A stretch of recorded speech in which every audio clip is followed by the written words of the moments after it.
Hi everyone, welcome back to my channel and welcome to the end of the year book tag. This one was created by Ariel Bissett and I'm gonna link her down below. Now let's get into it. The end of the year is nigh and it's a surprise every year. The biggest surprise being that I'm still on my YouTube channel because over the last couple of years it's always been like a couple of videos in the beginning of the year, and then I was on a very long hiatus, and then I remembered in December that I had a YouTube channel and I would come back with like a big I'm back video. This time around I actually stuck with it and I'm so happy and so proud. But enough of that, let's go into the questions. As I'm filming this, it's the middle of October. I think this is gonna go up in maybe like 2 or 3 weeks, so things might have changed in the meantime, but looking at the next couple of weeks I guess I'm kind of booked, so this should hold up. The first question is, are there any books that you started this year that you need to finish? Oh boy, yes. As I've mentioned before in other videos, I soft DNF a lot. I pick up a lot of books, put them on current read on Goodreads, and then kind of forget to pick them back up. So there are a lot of those floating around. But when I went through it, I found 4 where I'm like, if I don't finish them this year, I think I'm gonna be sad. And I don't want to be sad. So let's go ahead. The first one being The Undermining of Twyla and Frank by Megan Bannon. Kind of embarrassing to talk about this book as one that isn't finished because I think I talked about it at the end of January for my February TBR. I was so excited. I had an arc. I was so adamant that I was going to read this on my birthday because I loved the first one and I just couldn't hold myself back from reading the arc and I just wanted to do it. And yeah, I started it. And I don't have a bookmark in here, but I'm quite a way through. It wasn't as perfect as my experience reading the first book in this companion novel series, but it is still very cute and very wholesome, and there's a dragon in it and it glitters, and I want to come back to it and finish it in the next couple of months. The next book is The Bone Shard War by Andrea Stewart. Again, started it, put it down for some reason and never picked it back up. I'm on chapter 8, so I'm 100 pages in. It is chunky, it's over 600 pages, but it is a final book in a series, and I would love to close out this reading experience with this first series of the author because she just came out with a new book from a new series and I want to go into it. It sounds amazing, but I made a promise that I need to finish this series before going into that one. I have reread the first one this year and read the second one and then started this third one, so I'm happy about the progress that I made, but it is still very much on my TBR. By the way, I don't think I'm gonna go into detail about the plots of these because I've mentioned them before and a lot of them are very like well known, and I don't want this video to be this massive thing, so I'm just gonna mention them, and if they look intriguing then you might just want to look up the synopsis. The next one that I want to finish is Anne Leakey's The Raven Tower. Again, started multiple times and I'm on page 168. And I even made like little tabs where I wanted to be the next day or something, and it just never happened.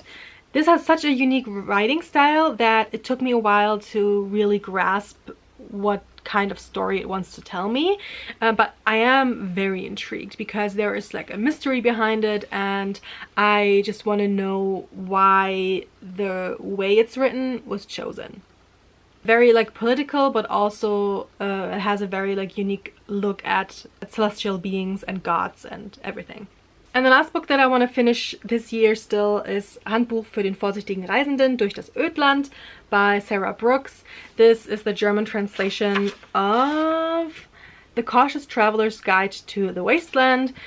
I think this is such a perfect read for this time of year, so it shouldn't be too difficult for me to finish this one. So I say, this is a story on a train going through this wasteland, and there is a historical horror element to it. It's very spooky, very creepy. I like it. So those are some of the books that I want to finish before the end of the year. But I know the next couple of months are gonna speed by. I still have a big vacation coming up, and when I come back, it's basically holiday seasons. I will want to read a lot of seasonal books, so I don't know how many books I can actually finish from my current read, but I will try my best. The next question is, do you have an autumnal book to transition into the end of the year? Yes. Some of these I just mentioned work perfectly, but I have two more, and that is The Village Library Demon Hunting Society by C.M. Wagonor. Sorry, my cat is scratching again, as she is doing every time I try to film. She knows how to annoy me. So this is a very cute book that I just picked up this month. It is about a librarian who is also trying to solve some murders that are happening in her village, and more she thinks that these are done by a demon, I think. Perfect for October when I'm filming this, so yay. But if I feel like going outside of my current favorite genre, fantasy, then I might want to pick up a romance, and that is going to be Annie Darling's Verliebt in Bloomsbury. This is the German edition of it. This is the German translation of Crazy in Love, The Lonely Hearts Bookshop, and this is a series that is set in a bookshop. They are companion novels, and every book follows one of the characters falling in love, finding love, and all of them are set during a different season. This one is the autumnal one. I have actually started with the fourth one when I wanted to read like a very like cozy Christmas novel, and then I noticed, oh, it's a series and I should have started with spring. But nevertheless, since then I have read the spring book, the first one, and I have enjoyed it, and I never picked up the summer or the autumnal one, so I'm happy to go into this fall with this cute romance. These covers, especially the original one, do look very generic rom-com, but I really loved these characters and their relationships with each other, like all the different couples. I always loved their chemistry, not only with their love interests but with each other as well, so this kind of found family effect that it had. So I'm happy to come back to the series. Question number 3. Is there a new release you're still waiting for? And I am. I have two actually. The first being The Courting of Bristol Keats by Mary E. Pearson. Actually, if you look at the plot of this, this would normally not be on my radar because it has to do with someone from the normal world going into a fae world. Faes in general aren't the supernatural beings that I tend to love reading about, so I'm normally trying to stay out of their way. But with this one, I just know the author. I love her writing style, I love her characters. I loved everything about the Kiss of Deception series as well as that spin-off, and so I just knew that I had to have this book. Especially, I mean, look at this book, look at the cover, it's beautiful. So I'm gonna get to it as soon as it comes out in November. And the second book that I can't wait to hold in my hands is The Teller of Small Fortunes by Julie Leong. There are two different covers, and I think I pre-ordered this one, but I'm not sure like which one will actually be the right vibe for this. Seems like a very cozy fantasy with a fortune teller who decided a long time ago that she would only tell small fortunes because they are not as dangerous as telling someone like this big fortune of theirs that could only lead to disaster, she thinks. And when she's roped into finding a lost child, she will probably then discover that she might need to use her powers for good and for bigger things. And by doing that, she is gonna find like a found family. Again, one of my favorite tropes. I can't stay away from that. The next question. What are 3 books you want to read before the end of the year? It's not like I haven't told you all of these books already. So I thought I would go for 3 sequels, and it's these 3 sequels. I'm sure I mentioned all of them at some point over the last half year or so. So the first one is Aidan Thomas's Celestial Monsters. This is the sequel to Sunbearer Trials, and this is also the conclusion to the duology. So it's gonna have so much plot, it's gonna bring all the emotions, a lot of answers, hopefully. I'm so happy to get back into this amazing, beautiful world. The second sequel that I want to talk about is Vilest Things by Chloe Gong. This is the sequel to Immortal Longings. We are in a very dark city, which has a very dystopian feel to it, a unique magic system. I flew through the first one, so I'm hoping to quickly pick up the sequel as well. And the last book that I want to mention for this question is The Blood Orchid by Kylie Lee Baker. This is the sequel and conclusion to The Scarlet Alchemist. More and more I think The Scarlet Alchemist will end up being my favorite book of the year. It is so unique, it has such amazing plot and characters and reveals and plot twists. I just loved reading it in the beginning of the year, and ever since then I couldn't wait to have this in my hands.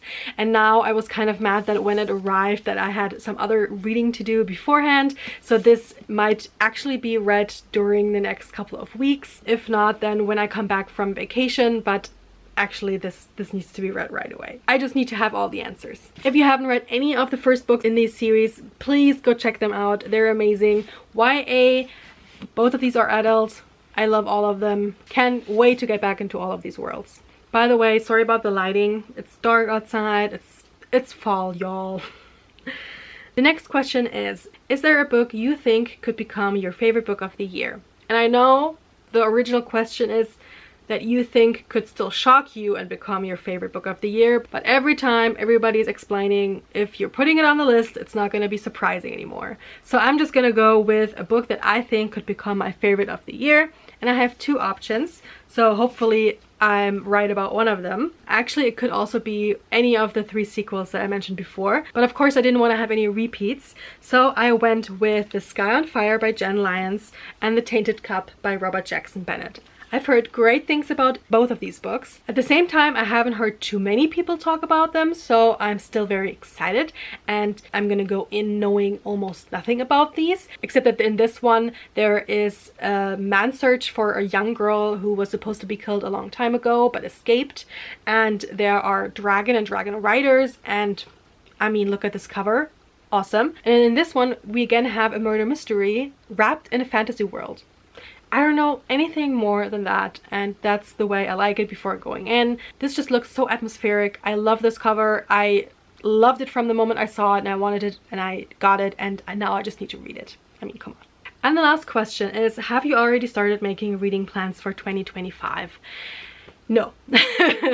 Like I said in the beginning, I'm just surprised that I'm still here, that this is actually still working. I was very surprised when I had like a surge in subscribers from my October TBR video. I was so happy, I was so honored, and I was feeling very blessed, and so thank you for being here. And thank you if you're still here, like watching this video. And if you're still here and you like the video, give it a thumbs up and subscribe if you haven't already. So right now I'm still looking at the next couple of months, because there is of course a lot of like content going into the end of the year that I still need to think about. The only thing that I could say about what I want to do next year is stay consistent, just keep reading. I have some arcs already that are going to be released in 2025, so those actually could be reading plans, but really no, I'm still waiting a couple of weeks more until I can just look at the year as a whole and then decide what worked, what didn't, and how I want to move forward. So there might just be like a reading goal or like a channel goal video coming in January where I go into depth with how I want to go forward next year. So that's it. That's all the questions and all my answers. Of course, I couldn't keep my answers to one book, so that's nothing new, but maybe you found some that are intriguing to you as well. Let me know down in the comments what your reading plans are for the rest of the year, and also feel free to answer any of these questions, especially the one about new releases. Maybe I haven't heard of your most anticipated release, so let me know down below. And until the next time, I hope you have all the great reads. Bye!